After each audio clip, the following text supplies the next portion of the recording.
बिस्मिल्लाहिर्रहमानिर्रहीम, इय्याका नअबुदु व इय्याका नस्तईन।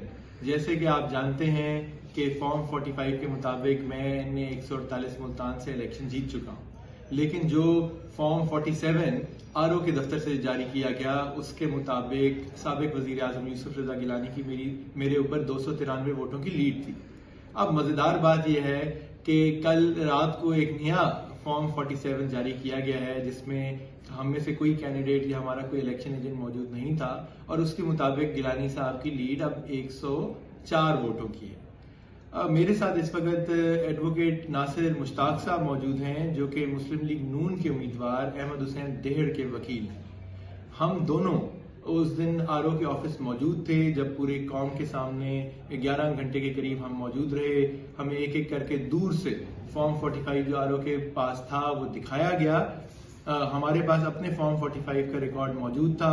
हम देख रहे थे और हमें पता चला कि कितने ज्यादा पोलिंग स्टेशन के ऊपर घपला हुआ है। हाँ, मैंने 28 पोलिंग स्टेशन आइडेंटिफाई किए जिनमें बहुत ज्यादा वोट रिजेक्ट किए गए।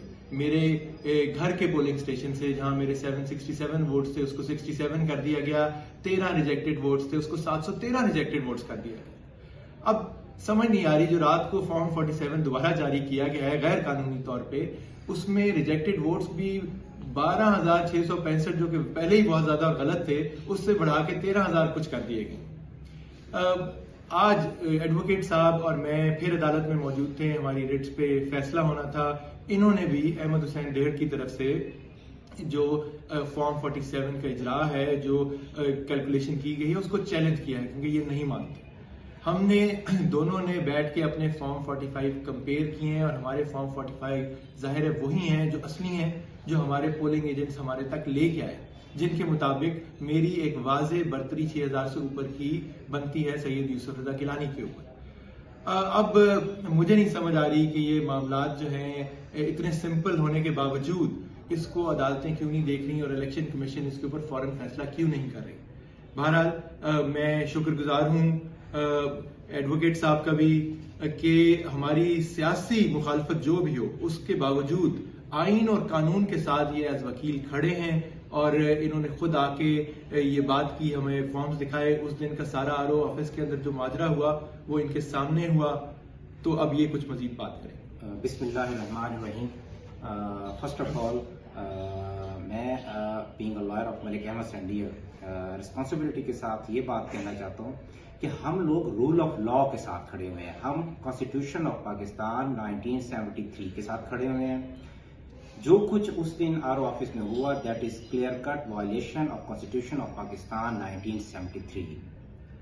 जो फॉर्म 45 महेश साहब के पास है और जो फॉर्म 45 हमने मसूल किए हैं, वो फॉर्म 45 जो आरओ साहब ने हमें दिखाया उसके साथ मुताबिकत नहीं रखते। सैयद यूसुफ रजा गिलानी साहब जो कि साबिक़ वज़ीर आज़म है पाकिस्तान के, he is also respectable for us. लेकिन हम ये चाहते हैं कि ये फंडामेंटल राइट्स की वायलेशन हो रही है। अभी तक रीकाउंटिंग का प्रोसीजर मुकम्मल नहीं किया जा रहा। बार बार फॉर्म 47 की तब्दीली मैं समझता हूं कि ये मैनेजमेंट और इंतजामिया की एक खुली बौखलाहट वो उसका इजहार कर रही है। हम ये कहते हैं कि जो भी रूल ऑफ लॉ है उसके मुताबिक, कानून जो इजाजत देता है उसके मुताबिक रूल्स और डिसिप्लिन को प्रोसीड किया जाए। और मैं अपने हल्के की तमाम अवाम से इल्तमास करता हूं कि आप रूल ऑफ लॉ के लिए आवाज को बुलंद करें ताकि जिसका भी मैंडेट है, अगर वो मैंडेट से यूसुफ रजा गिलानी साहब का है तो उनको मिले, अगर वो मैंडेट तैमूर अल्ताफ महेश साहब का है तो उनको मिले, अगर वो मैंडेट मलिक अहमद हुसैन देहड़ साहब का तो उनको मिले। लेकिन जो मैंडेट अवाम का है वो अवाम को ही देना चाहिए, उसी की ही मुताबिकत के साथ फैसला होना चाहिए।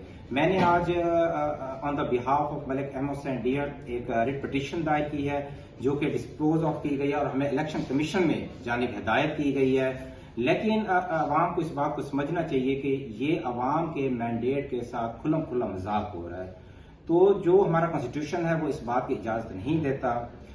मैं सिर्फ हल्के की अवाम से बार बार ये रिक्वेस्ट करूंगा कि आप रूल ऑफ लॉ के लिए खड़े हों और जो आपका मैंडेट है उसके लिए हक के लिए आवाज बुलंद करें। अगर वो मैंडेट तैमूर महेश साहब का है तो उस मैंडेट को हमें तस्लीम करना चाहिए, या वो किसी भी पार्टी का है उस मैंडेट का एहतराम होना चाहिए। शुक्रिया। मैं इस पे सिर्फ यही ऐड करूंगा कि बिल्कुल हमारी गुजारिश दोनों फरीकैन की अदालतों से और इलेक्शन कमीशन से भी यही है कि इतना कोई कॉम्प्लिकेटेड मामला ही नहीं है।